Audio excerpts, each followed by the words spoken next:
Tape www.d'école au Sénégal, d'accord. À école au Sénégal, c'est facile, tu n'as qu'à te connecter. Tape école au Sénégal, les leçons sont beaucoup plus détaillées. Deuxième phrase. La phrase dit: je m'indigne parce que l'homme est un loup pour l'homme. Je m'indigne parce que l'homme, mon semblable, joue avec le feu. Je m'indigne parce que les jardins de notre espoir sont minés par la vermine. Quelle figure on a? Il y a une figure qui saute à l'œil nu, ou disons à l'oreille nue. C'est-à-dire, on n'a pas besoin d'être un génie véritablement pour voir que l'expression je m'indigne est répétée plusieurs fois, au début de plusieurs phrases. Et là, comme on vous l'a appris, nous sommes en présence de ce qu'on appelle tout simplement l'anaphore. Voilà, donc ici on a l'anaphore. N'est-ce pas? Je m'indigne. Je m'indigne. Je m'indigne. Donc, nous sommes en présence de ce qu'on appelle l'anaphore. Là, c'est clair. Bien, est-ce qu'on a une autre figure? Je m'indigne parce que l'homme est un loup pour l'homme. On a l'homme est un loup pour l'homme. Bon, nous sommes en présence, naturellement, de ce qu'on appelle une métaphore. C'est une métaphore parce que dans la tête de celui qui parle réellement, l'homme n'est pas un loup pour l'homme. La vérité est que l'homme ressemble à un loup pour son prochain.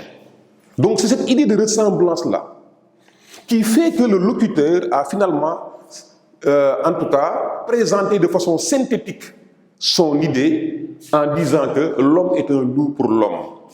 Mais l'homme, dans la vérité des choses, n'est pas un loup pour l'homme. L'homme ressemble à un loup pour son prochain. Il y a une idée de ressemblance entre les deux. Donc face à nos prochains, nous sommes comme des loups. C'est un peu ça l'idée, quoi. Donc il y a cette comparaison-là tacite qui se trouve dans le propos et qui aurait pu être établie de façon officielle par la présence d'un outil de comparaison, comme tel que semblable à. Mais on a éliminé tout ça, donc l'outil de comparaison n'est pas présent et on a associé les deux éléments comme si c'était la même chose. Et dans ce cas-là, nous sommes en présence de ce qu'on appelle une métaphore. Donc là, on a une métaphore. Voilà, l'homme est un loup pour l'homme. Je m'indigne parce que l'homme, mon semblable, joue avec le feu. Bon.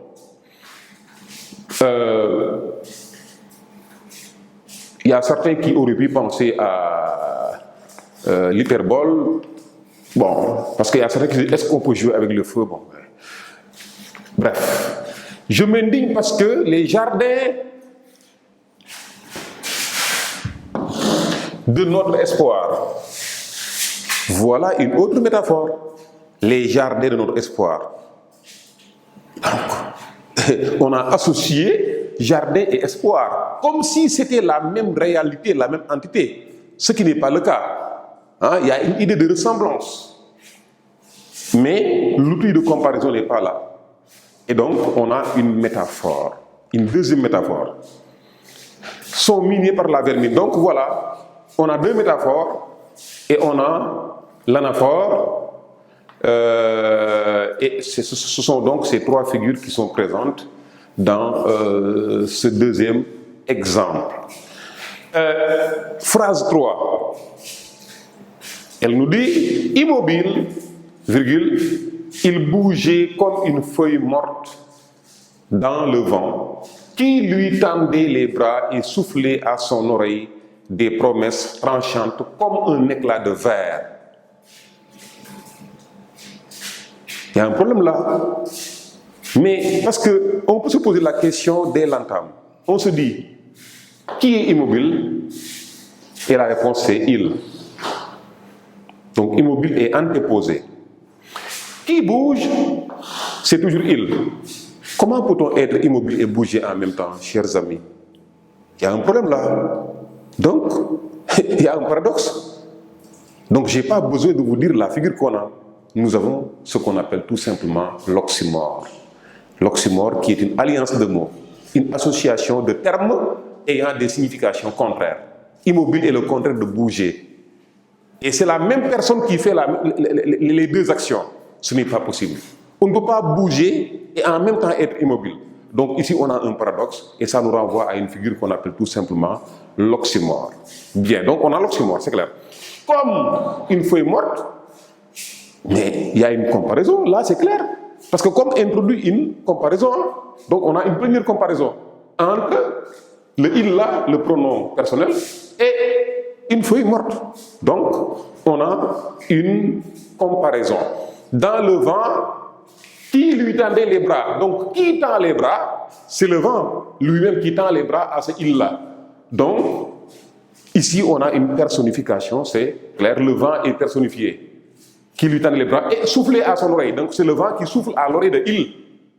Donc on a toujours cette idée de personnification qui se poursuit. Des promesses tranchantes comme un éclat de verre. Deuxième comparaison. Donc on a deux comparaisons dans cet exemple. On a l'oxymore. Voilà. Donc, ce sont les principales figures qu'on a dans cette troisième phrase. Alors, pour la quatrième phrase, elle nous dit, d'après la bouche officielle du CNG, le ROC des Parcelles Assainies se poursuit. Non, le ROC des Parcelles Assainies poursuit ses soins au pays de Marianne. D'après la bouche officielle du CNG. Bon, ici, évidemment, je m'adresse à ceux qui nous suivent quoi, de l'étranger, ceux qui sont dans d'autres pays. Bon, l'exemple que j'ai donné là, ça fait un peu... Cela a un rapport quoi, avec la lutte sénégalaise. Parce que la lutte sénégalaise est portée de façon officielle par une organisation, une structure qu'on appelle le CNG. Comité, je crois, national de gestion de la lutte, CNG. Voilà. Donc, ce sont les élèves sénégalais qui sont plus à même de comprendre un peu le sens profond de cet exemple. Voilà. Donc, quand on dit d'après la bouche officielle du CNG, le ROC des Parcelles Assainies, là, ce sont toujours les internautes sénégalais qui sont plus à même de savoir ce que je dis, parce qu'au Sénégal, il y a un grand lutteur, vraiment un grand champion, qui s'appelle Modulo, mais le surnom que tout le monde lui donne, voilà, il est connu par ce surnom-là, c'est le ROC des Parcelles Assainies, quoi. Donc il est originaire des Parcelles Assainies, c'est là-bas son fief. Et quand il remporte des victoires, c'est là-bas qu'il passe la nuit et tout, c'est là-bas qu'il s'entraîne. Donc, ROC, il est solide, quoi, ce monsieur-là. Et donc, on l'appelle le ROC des Parcelles Assainies. Dès qu'on dit ici au Sénégal, ROC des Parcelles Assainies, tout le monde sait à qui on fait allusion. C'est à Modulo. Voilà, donc, vous avez bien vu que ici, déjà, on a vraiment ce qu'on appelle la périphrase, c'est clair. Parce que le ROC des Parcelles Assainies, ça renvoie à Modulo, c'est clair. Poursuit ses soins au pays de Marianne. Le pays de Marianne, quand même, là, qu'on soit élève sénégalais, ou bien élève béninois, ou bien élève tchèque, vraiment, nous tous, on sait que le pays de Marianne, c'est la France. C'est la France qu'on appelle le pays de Marianne. Voilà. Donc, c'est une périphrase. On a une deuxième périphrase. On est d'accord? Donc, ici, on a une première périphrase avec le ROC des Parcelles Assainies, qui renvoie à Modulo, et une deuxième périphrase qui renvoie à la France, le pays de Marianne. Mais bon, pour savoir que le pays de Marianne renvoie à la France, il faut aussi avoir une certaine culture générale.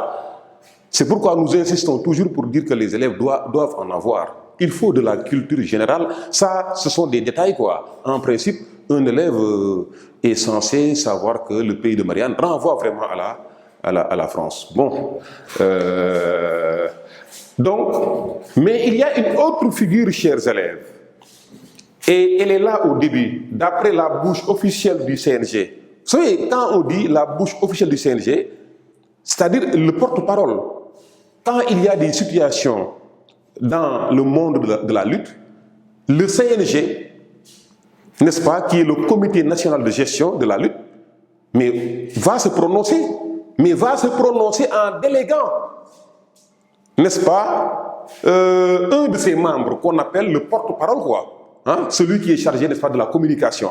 C'est celui-là qu'on appelle la bouche officielle. Alors donc ici, le mot bouche, ou bien l'expression bouche officielle, c'est tout simplement une métonymie. Parce que la bouche officielle, c'est la personne qui est chargée d'exprimer des messages officiels concoctés par le CNG. Quand le CNG a fini de préparer une communication, c'est à cette personne-là qu'on appelle le chargé de communication ou bien le porte-parole. C'est à lui qu'on va charger d'aller vers le public pour dire ce qu'il y a lieu de dire. Donc c'est lui qu'on appelle la bouche officielle. Alors donc, on a pris chez cette personne-là l'élément le plus important, c'est-à-dire la bouche, et c'est cette bouche-là qui fait office, n'est-ce pas, de métonymie. Parce qu'on a pris une partie pour le tout. On est d'accord? Donc ici, nous avons ce qu'on appelle une métonymie. On est d'accord? La bouche officielle du CNG, c'est une métonymie. Donc vous voyez qu'on a, si vous voulez, 2 périphrases et une métonymie. Et dernière phrase, elle nous dit, à cause de ses nombreuses fautes de gestion, il a été finalement remercié par le directeur de l'entreprise. La seule figure que nous avons a tardé à venir, parce que c'est vers la fin seulement que la figure se manifeste. Il a été finalement remercié. N'oubliez pas que celui dont on parle là, il a fait quelque chose qu'il ne fallait pas faire. Il a fait des fautes. Quand on fait des fautes et qu'on est dans une entreprise, qu'est-ce qu'on fait de nous? On est sanctionné. Donc ici, le verbe remercier, ça ne peut être qu'une forme d'ironie. C'est de l'ironie.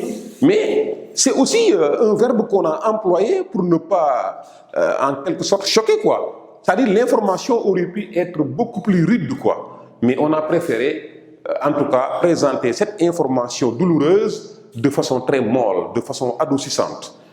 Et c'est ça qui fait qu'on a choisi le verbe remercier. Mais on sait très bien que celui qui fait une faute de gestion, on ne le remercie pas. Il est radié, il est exclu, il est viré.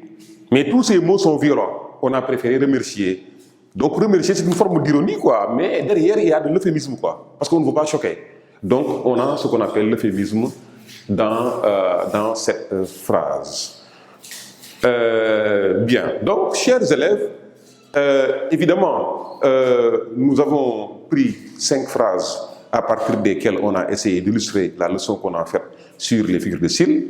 Évidemment, nous pensons que l'essentiel a été dit et que vous-même, à votre tour, vous pourrez même concevoir vos phrases et essayer de vous exercer pour véritablement essayer d'identifier les principales figures qu'on peut trouver dans un énoncé. Et ça vous préparera pour l'avenir et ça vous permettra d'affronter véritablement les textes et de comprendre un peu ce qu'ils présentent en termes de littéralité. C'est très important. Les figures sont très belles, elles sont jolies, et puis c'est elles qui donnent aux textes littéraires toute leur saveur et toute leur beauté. Donc cette leçon est très importante pour vous, surtout pour l'avenir, quoi.